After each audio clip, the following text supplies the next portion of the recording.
Eric, it is great to be alive. Let's talk about old books on the Paperback Warrior podcast.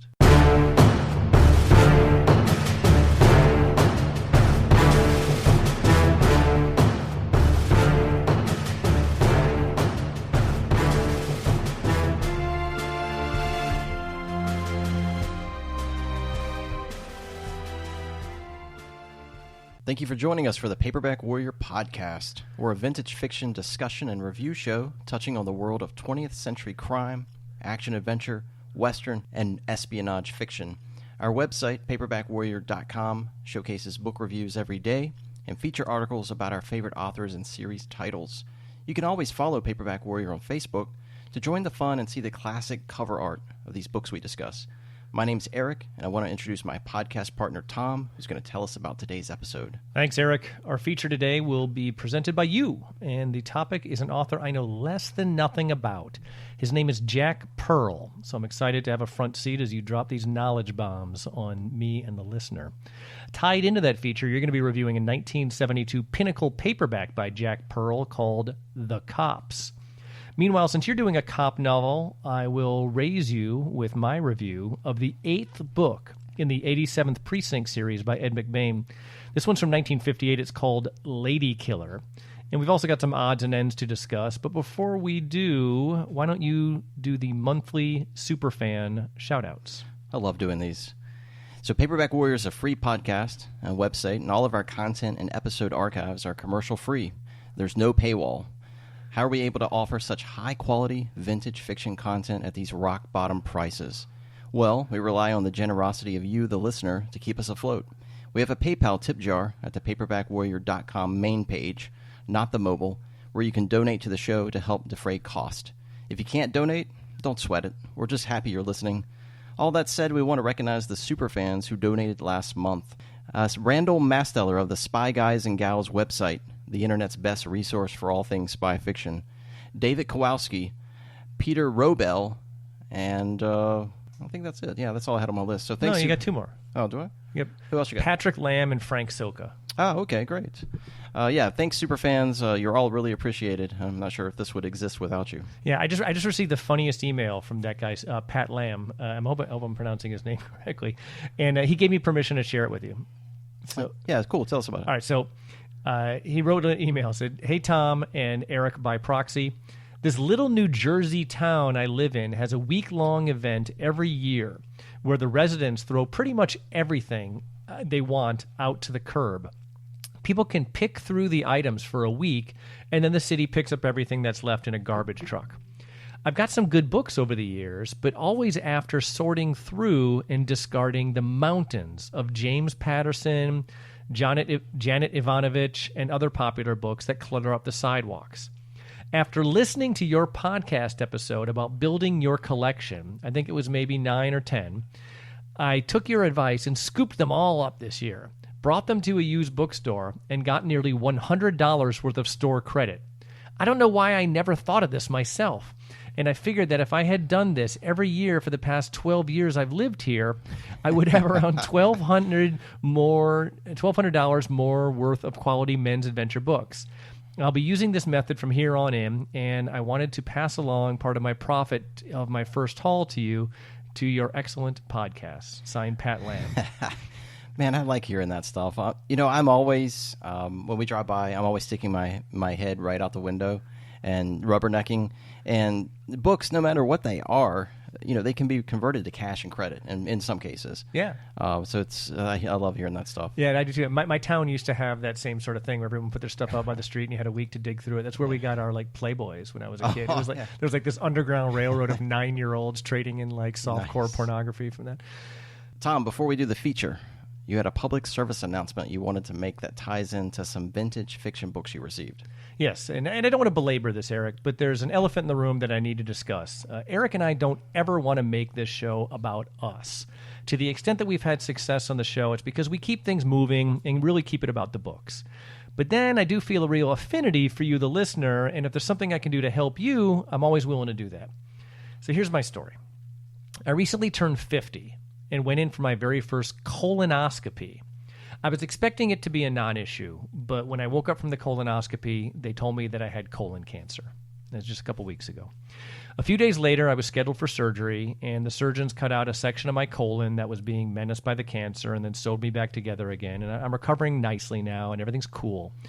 The reason I bring this up, Eric, is because the overwhelming demographic for our show is men around our age or older. And I was a healthy dude, okay? Vegetarian, CrossFit athlete, non-drinker, non-smoker, never used drugs, etc. There was no reason on God's green earth to suspect that I had anything wrong with me, yet this colonoscopy found cancer. We don't have that big of a listenership, and so we can't afford to lose any of you guys listening. So if you're at an age where the doctor tells you to get a colonoscopy, just do it. The procedure's not bad at all. They knock it out. They knock you out. They take a peek in there. It's real quick, and then you wake up, and hopefully they tell you everything's cool.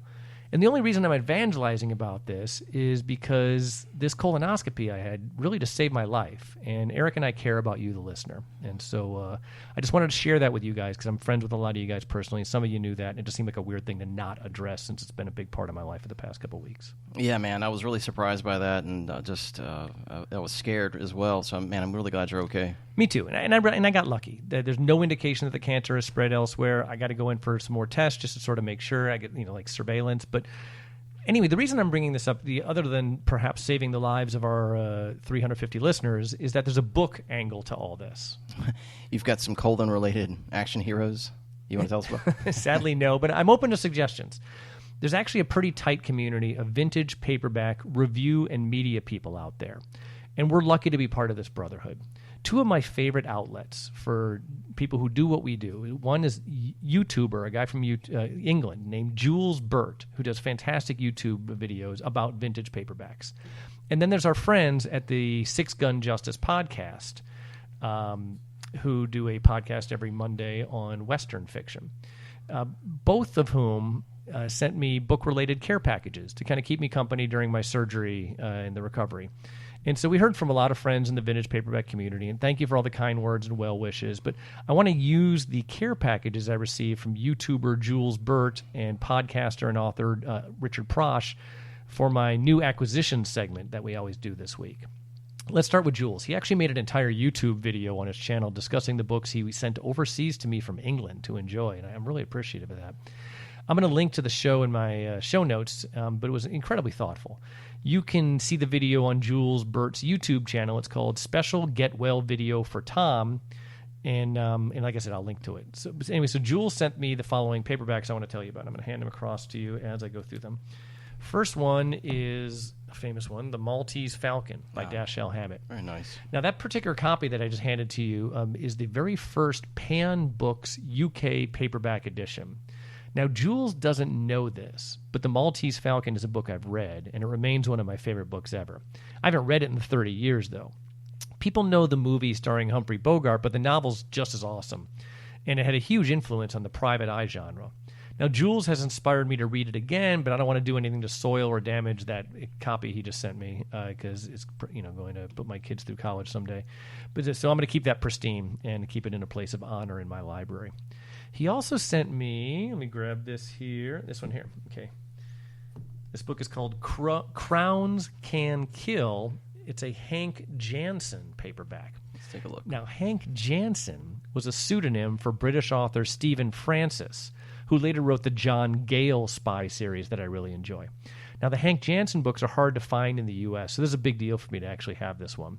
We discussed the series briefly on the podcast as part of our censorship episode because the Hank Jansen series was considered so risque at the time that it almost landed the author in prison. So look for a Paperback Warrior review of that one in the future. He also sent along, let me grab this here and hand this across to you. Here you go. This is a Mike Shane mystery paperback called Murder Spins the Wheel. It's the 53rd installment of the series from 1966. I believe this one was probably written by Robert Terrell, writing under the Brett Halliday pseudonym. And just my luck, it's one I didn't own already, so I'm happy to have it. It seems to have a maritime theme based on the Robert McGinnis Bikini Babe illustration on the cover. Now, we did a Mike Shane episode a couple months ago, and my take on the series is that the Mike Shane books are good, but kind of generic private eye stories. Of course, any Robert McGinnis cover is always welcome in my library. The next book here, I want to hand across to you in my Jules Burt care package, is a collection of Saint short stories by Leslie Charteris. This is the Pan Books edition called The Saint and the Spanish Man from 1955. I think short stories or novellas are probably the best way to consume stories starring Simon Templar, the Saint. So I'm just thrilled to have this one as part of my library. Pan Books was my favorite UK paperback imprint. The covers are always just really beautiful, and they kind of jump out at you with their fonts and all that. So this is a great addition. The last one he sent along is this. I'm going to hand this to you. It's a British spy novel called An Expensive Place to Die by British novelist Len Deighton. He's one of those authors I've always been meaning to read, but I never got around to it. Now, Jules compares him to Ian Fleming, which is very high praise. Anyway, now that I own this one, I have no more excuses to avoid Len Deighton's work, so I'm going to have to check that out. Do you have any Len Deighton at home? I don't, and this cover with the girl in the casket is really gothic looking. Yeah, it is. It is. Yeah, like they're going for something kind of creepy. Yeah. I think that series is the one that begins with the Ipcris affair, or the Ipcris something. You don't know that? Sure. It was in Michael Caine played the guy in the movie, and I think it's like a nameless detective, but he's like a nameless spy. But in the books, they gave him in the movie they gave him a name, so everyone calls it like the Harry Brown series or whatever his name was for the movie because they don't like nameless characters in movies. Right. So that was my care package from Jules Burt. Definitely check out his YouTube page. It's really something special, and thank you to him. The second care package came from the co-host of the Six Gun Justice podcast, my old friend Richard Prosh. His show is with Paul Bishop, and they basically do what we do with a focus on Western fiction, TV, movies, media, books, etc. They put out new episodes every Monday, just like we do, so it makes for a nice companion to Paperback Warrior on your Monday commute. You know, listen to us first, not them, of course, but right. Well, listen to us on the way to work, them on the way home when you're exhausted. Anyway, Richard sent along 2 books, but that makes 4 novels because they were both ace doubles. Ace doubles, of course, are 2 short novels in one volume, each with their own front cover printed upside down from the other one. My experience with ace doubles is that they're kind of one step of quality less than Fawcett Gold medals. But the upside is that the novels are usually clocking around 40,000 words or about 120 pages, as opposed to the standard 180-page Fawcett Gold medal. So I have a pretty wide collection of ace doubles, so I'm excited to have these as part of my collection. First one I want to hand across to you. On one side is a book called, what's it called? Is it A Slice of Death? Is that right? Yeah. Okay. By Bob McKnight. And it's paired with Open Season by Bernard Thielen from 1960. I can't help but notice that the Open Season book is a re-released abridgment of the original novel, which is probably in hardcover. I don't know how I feel about abridged versions. What do you think? When you see a book paperback and it's abridged, does that make you happy because there's less books and it can be like lean and mean, or do you feel like you're missing out? I'm a completist, so I would feel really bad just reading a partial book, which is what I consider it to be. Yeah. Now I think if the author did the abridgment, it's less offensive than right. like some intern at Ace or whatever. I don't know. But the real prize here is the Bob McKnight side. Bob McKnight wrote 11 ace doubles novels. He lived in St. Petersburg, Florida. He's an expert in horse race handicapping. That was his thing. In fact, he authored a nonfiction hardcover teaching you, Eric, how to pick winners at the track. I don't know why he even bothered writing books if he was that good at it. Yeah. The book in your hands there is a crime novel starring a troubleshooting investigator working for a horse track who stumbles upon a scam to skim money from the betting pool.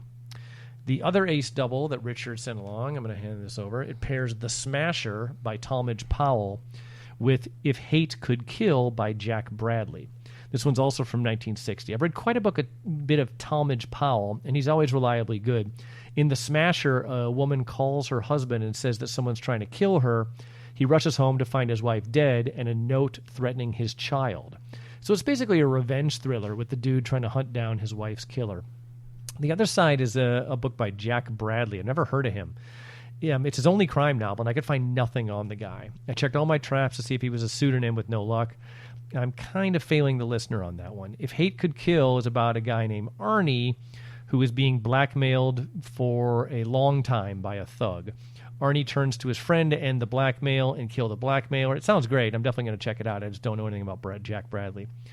So, Eric, those are my paperback cancer perks. So thanks to Jules and Richard for doing that. I feel a little guilty accepting paperbacks as get-well-soon gifts, given the existing library that we're recording this in, but I'm appreciative and blown away by everybody's kindness. So, listener, get that colonoscopy. It probably saved my life, and you can end up with some vintage paperbacks out of the deal if you go public with it. Very nice. So you ready for your feature, Eric? No, I've got one more thing. Oh, lay it on me. Yeah, so I'm going to give you a gift, and it's not a get-well gift, though. Okay. It's going to be the official You Kicked Cancer's Ass trophy. All right. So way back in May, we did episode 42 on an author named William Ard. Yeah. Tom, you've really been talking about this guy for a while. You've been reading his stuff, so I'm going to hand you this. Oh, my heavens, what do we have here? Okay, this is a book called Down I Go. It's Popular Library, which was his paperback imprint.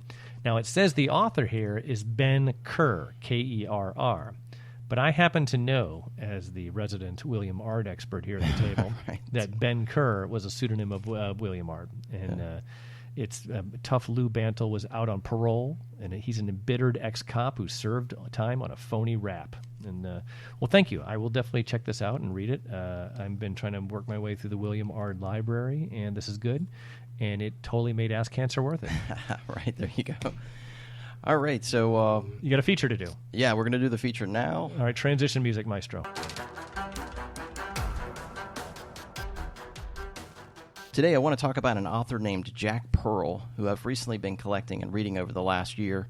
Many may recognize the author's name on a number of television and movie tie-in novels. So today I want to examine the life of Jack Pearl and what he was able to accomplish in the literary world during his, 30-plus years of writing. The first thing to know about Jack Pearl is that his name is a pseudonym of Jacques Bain Pearl. Pearl was born in Richmond Hill, New York, way back in 1923, and he obtained his master's at Columbia, and then he spent 3 years in the U.S. Army's military police, and he was stationed all over Africa, Sicily, and Italy during World War II. After the war, Pearl began a short career as an engineer, but quickly his goal of becoming a full-time writer took control of his life. So in 1952, Pearl was able to get his feet wet by writing for a short-lived crime drama television show called Gangbusters. I've never heard of this show. But so many shows that never existed in reruns. Yeah. That just are a mystery to us. Yeah. He also began contributing short stories to the men's adventure magazines, and his earliest short story may have been Submerge, published by Saga in September of 1953.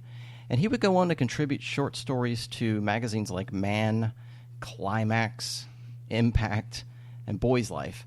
But after a stint as an advertising copywriter, Pearl worked his way into a managing editor role at Saga and Climax magazine. So he's moving right up. Yep. In 1961, Pearl began writing military nonfiction novels. The first was simply called General Douglas MacArthur, a life story of the man, published by Monarch, which was followed by Blood and Guts, a life story of General Patton, which was also published by Monarch. These two books instantly became hot sellers, and Pearl was off to the races as a full-time novelist. A year later, he wrote another one about Navy legend Admiral Bull Halsey and famous aerial dogfights of World War II. His earliest work that I've read is the 1962 movie novelization of Ambush Bay. This was a film released by United Artists, and Pearl mostly sticks to the film's screenplay, but he has a few variations. I read the novel, and it's set during World War II in the Philippines. It's got 9 battle-scarred U.S. Marines and an Air Force radio man attempting to penetrate a Japanese-occupied region to rescue this U.S. intelligence officer.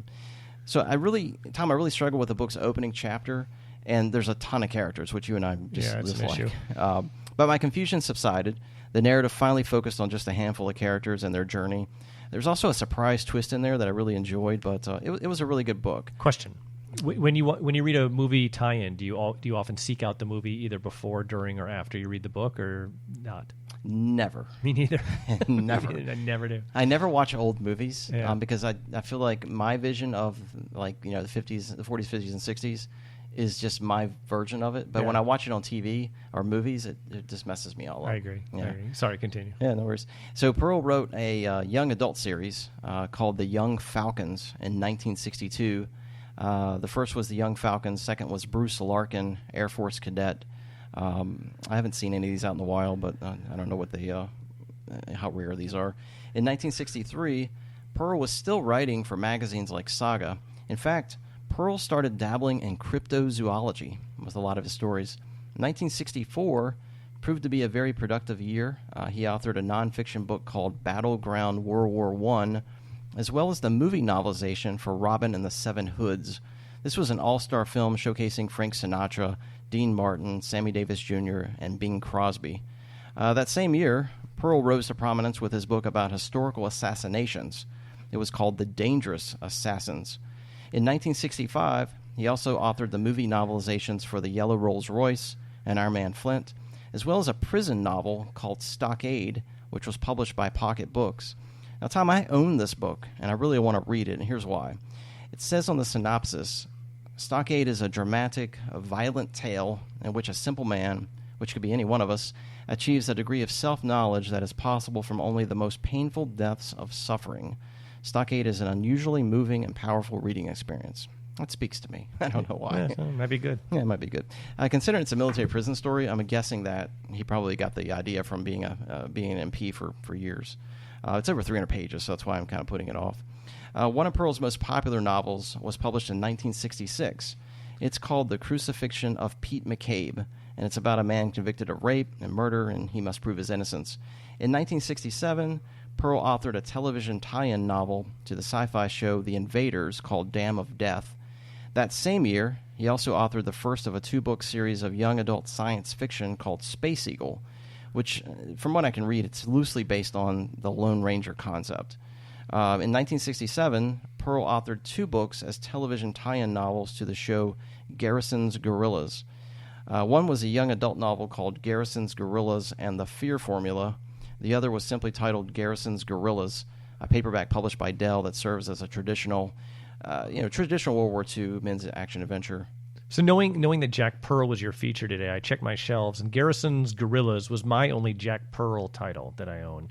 And I'm sure it was the adult one. Now, I remember you actually reviewed that one because I edited your review. You liked it, right? I did, and I was looking at my review for this, and I had this to say. At 160 pages, this was a swift and easy read. It works like a Dirty Dozen team combat adventure, as Garrisons Gorillas must break into a top-secret German installation that's designing and manufacturing fighter planes. They locate the base, discover its contents, and then they have to relay that information back to Allied forces. I really like this novel, but again, I've never watched the TV show. In 1968, Pearl authored the movie novelization of Funny Girl. By the 1970s, though, Jack Pearl starts to write gritty, more violent tones within his books, and those fit snugly within men's action adventure of that time. This era of his writing begins with 1971's A Time to Kill, A Time to Die. I want this book. The synopsis says it's about a reunion of old friends from World War II that converge at an Aspen ski lodge, but within a half hour, 5 are fatally shot by a sniper, and it's up to the local police and a psychiatrist to close in on the killer and learn his or her motives. That sounds awesome. And that was an original, right? That was not a movie adaptation. Right, it's an original, and it came out in hardback. Huh. His 1973 book, Victims, also sounds really interesting. Let me ask you, Tom, do you have any Christmas-themed men's action-adventure novels? Okay, so 2 come to mind. The first is a 1979 thriller by Roderick Thorpe called Nothing Lasts Forever. It's about this cop who's invited to a Christmas party in a high-rise office building where his daughter works. A group of German terrorists take over the building, and the cop stuck inside needs to single-handedly thwart the terrorists before they can get away with their evil plan. Does this sound familiar? This is Die Hard. Yes, and you're correct. Nothing Lasts Forever by Roderick Thorpe was adapted with some key plot points changed into the Bruce Willis movie Die Hard.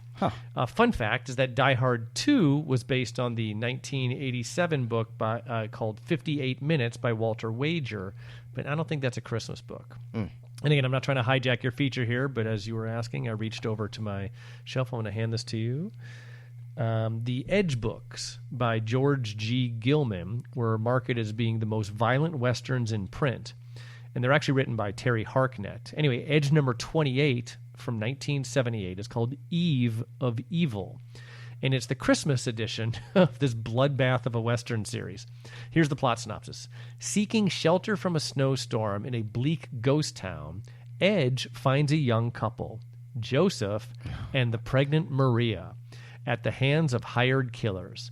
Edge can't escape his calling for death and kills the assassins, triggering a violent chain reaction that threatens the Christmastime peace and the miracle birth of Maria's child. Now, I haven't read it, but friend of the show, James Reasoner, has read it and told me it's really good. And I'll probably review it in December if I can actually remember, so we can do like a theme show there. How about you? You've brilliantly scheduled our timely Christmas segment for our show notes in our show notes for August. Yeah. What do you have? Yeah, you just never know what to expect here, do you? Yeah, it's Christmas in August. We keep them on their toes. I think I have that the Nick Carter Killmaster one, and I want to say there's an Executioner one thrown in there somewhere. But I really want this Jack Pearl novel called Victims. Check out the synopsis. So, black militants go on a bombing rampage in New York City by planting pipe bombs in crowded places on holidays. So, on Christmas Eve, the bombers place a bomb in a gift box at Macy's. But just when... For a little product placement for Macy's? But get this, when the police are able to track down the location of the bomb, they realize that by mistake, somehow the gift was given to one of the children who visited the Macy's Santa. That sounds amazing. And he's taking it back home to basically blow up the family on Christmas. The police must somehow find the pipe bomb before the kid unwraps it on Christmas. That is a brilliant plot. That sounds great. Oh, my God. Pearl wrote The Plot to Kill the President in 1972, and it was published by Pinnacle. This is a book that was inspired by the Kennedy assassination. I own it, and I want to read it. Pearl continued doing television and movie novelizations in the 1970s with a book called Nancy, a mob-themed one called Lepke. That's Lepke. He also started tinkering with romance novels in the 1970s with books like Callie Knight. I don't think we're going to ever discuss those novels here, but who knows what genres Paperback Warrior may branch out to in the future. Stranger things have happened. Real-life Newark detective David Toma co-authored a handful of novels based on his career in law enforcement. The first was co-written with Michael Brett, who I think is the same guy who wrote Diecast, but there's a bunch of those. Two were written with Jack Pearl, The Affair of the Unhappy Hooker, and also The Airport Affair. I've never read them, but there's a short-lived ABC show as well. I see those Toma books around. Yeah. I think Chamlin's, our local bookstore, has them. I never actually take them off the shelf because it just looks a little too memoir-y for me. It does. Yeah. I've got two of them, and I've never really looked at them. Which brings me to another question, though, Tom. Have you ever heard of author Donald Bain? Do you know that name? I do. But for this show, I'll fake it and say no because I don't want to steal your thunder during your feature. I appreciate the commitment. So have you ever heard of the television show Murder, She Wrote? Yes. It was my grandmother's favorite show. And God help you if you called Grandma while she was watching Angela Lansbury play the role of mystery author Jessica Fletcher solving this murder of the week. As a kid, I used to call the show Menopause, She Wrote. I love it. Well, my grandmother and aunt loved it too, and get this, though. Donald Bain has written over 50 Murder, She Wrote television tie-in novels, as well as a series of westerns that our listeners may recognize under the pseudonym J.D. Hardin. That ring a bell? Yes. J.D. Hardin was a house name, actually, used by several authors for the Raider and Doc adult western series. Now, Raider and Doc were Pinkerton operatives in the Wild West. I have a lot of thoughts and opinions about that series that we can discuss some other time. I don't want to derail your feature again. I don't really love the Doc and Raider series, though. Leave it at that. Good. Okay. So here's where I'm going with this, Tom. Yeah. Donald Bain and Jack Pearl are cousins. Really? And Bain was just as prolific as Pearl, and the two would eventually team up. So their collaboration was mass-market romance novels under the name Stephanie Blake.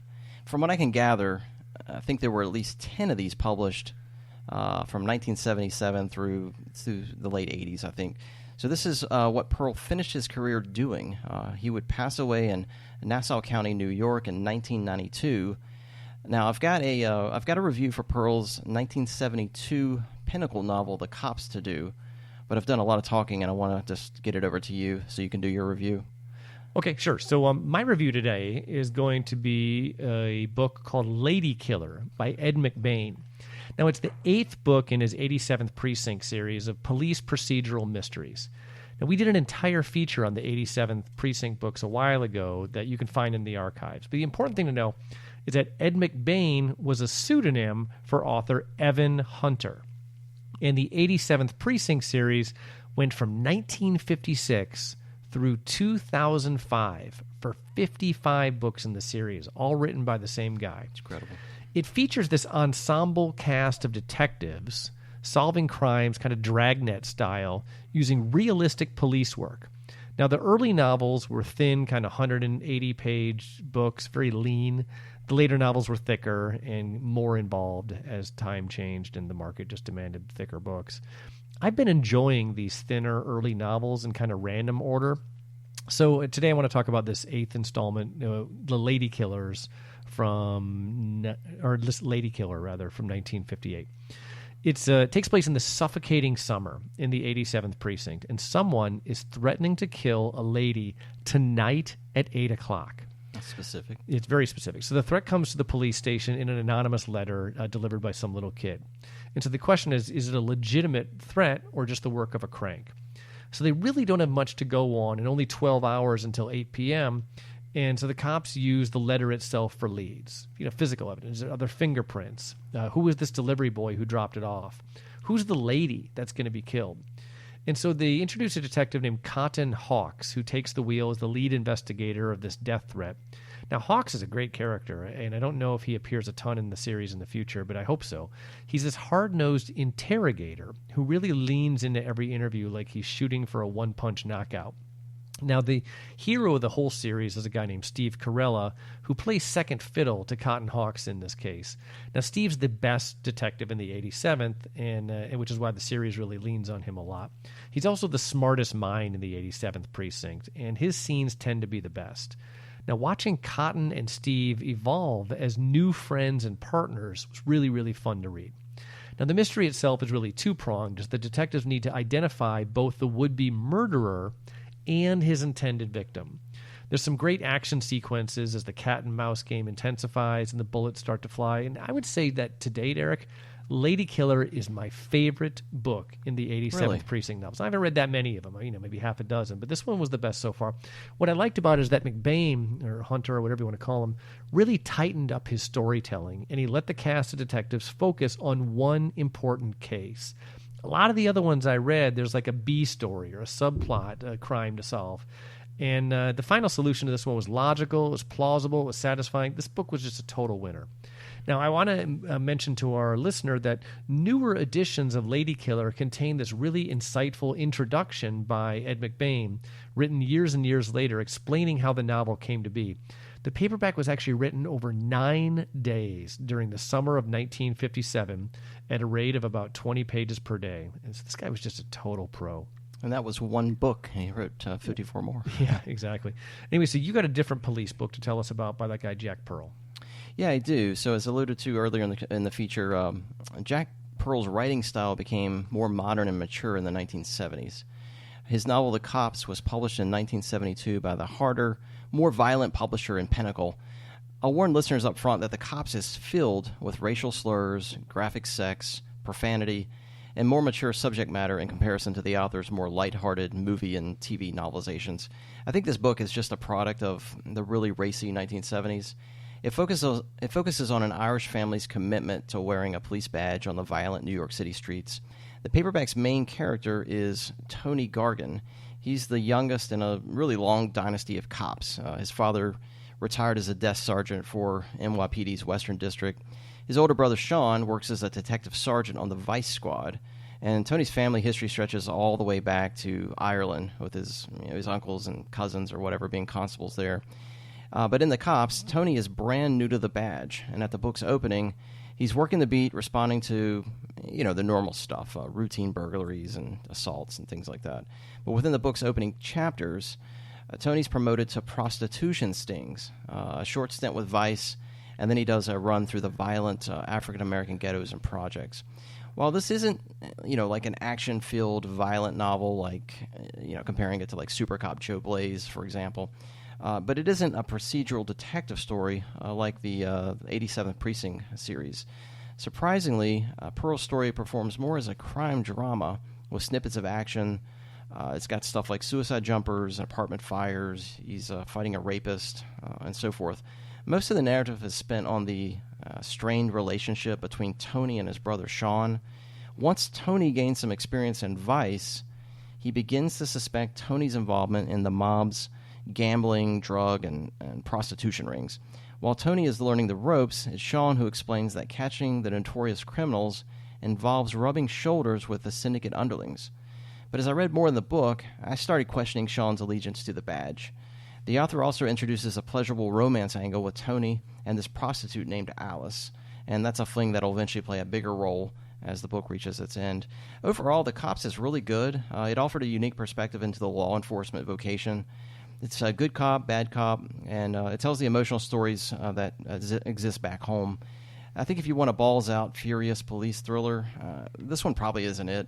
If you're looking for a more measured, emotional experience with a fictional police force, I'd say Jack Pearl's got you the goods here. I found The Cops to be an entertaining, alternate approach to police storytelling, and for that very reason, I'm going to highly recommend it to you. Good. Now, I think we're probably got a few minutes to kill. Question for you: Do you think this guy wrote mostly standalones or mostly TV and movie tie-ins? Like, if you had to put his books side by side, which one do you think his output leaned toward? It seemed like it would lean more to the novelizations. Yeah. What do you think of novelizations? Like, do you love them? Do you hate them? Do you look at them and think like all they're really doing is taking a script and turning it into paragraphs? Is it an art that you respect? I do, in some ways. Mostly, though, as we just talked about earlier, I don't watch the movies, but I'll read novelizations if they are horror related, if they're related to horror. That's right. I remember you and I were down at a bookstore in Orange, Florida once, and a couple of years back, and they had a novelization of, it was Friday the 13th or Halloween, and you got really excited. I'm like, well, and then you saw the price. Well, it was really expensive, right? Yeah, it was like behind the counter type of thing. Yeah, it's Friday the 13th Part 6, New Blood, I think is what it's called. And they had a novelization of it. Or Jason Lives. Yeah, it's a novelization, and it's high dollar. I mean, this thing goes for like $200 or $300. And you've seen the movie, right? Yeah, I've seen the movie. Yeah, and it's not the kind of movie you want to break off into discussion groups and talk about afterwards, right? Well, if you look at something like Halloween, which came out like 1978, right. The novelization of that movie talks about why Michael Myers is doing the things that he's doing. And believe it or not, I'm going to say this on air, in that book, Michael Myers is running around with a boner. Yeah, no, and that's sort of what's interesting to me about a good novelization. They take the script and then they give the novelization author sort of license to kind of expand that universe a little more than what you could see on the screen. Like Harry Whittington wrote a novelization of an Elvis Western called Charo. Right.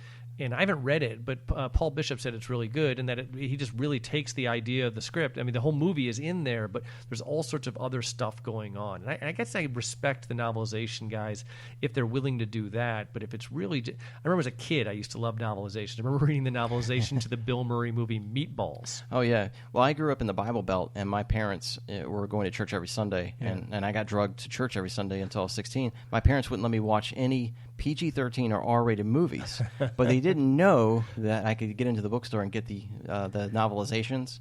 So I would read those and never get to see the movie. That's funny. And one thing I do, and this is sort of flipping it, is if I know that a book was later adapted into a movie, again, the book was an original work and was adapted into a movie, to me that makes that book a little more attractive to me because it means that Hollywood read this book and said, oh my God, this is something special that we're going to pump like millions of dollars into making this into a movie. To me, that's a very high endorsement, even though it's unlikely that I will ever watch that movie. Right, yeah. I mean, I like you, I'll probably, I'm kind of drawn to some of the reviews that I see, and if they see, like you said, if they really praise the book and they like it, and then it's made into a movie, it makes me want to seek it out. Right. Did you ever read Alistair MacLean, that's his name. Right. Yeah. Alistair MacLean's, is it Where Eagles Dare? Yeah, I've never read it, but you said it was really good, right? It was good. The book was good, and what's interesting, though, is that Alistair MacLean wrote the screenplay to the movie Where Eagles Dare, which actually has very young Clint Eastwood in it, in like the third or fourth lead role. And then he novelized his own book he novelized his screenplay into this paperback. Really? Yeah. And so it's a novelization by Alistair MacLean of a screenplay originally written by Alistair MacLean. But the screenplay existed on paper before the novel did. That's interesting. There's a book that you have somewhere in your collection that we've made fun of in the past where it's a novelization of a movie that was based on a screenplay or based on a novel. I have a few of those. But it's written by a different author altogether. Yeah, well, for instance, Charles Dickens wrote Great Expectations.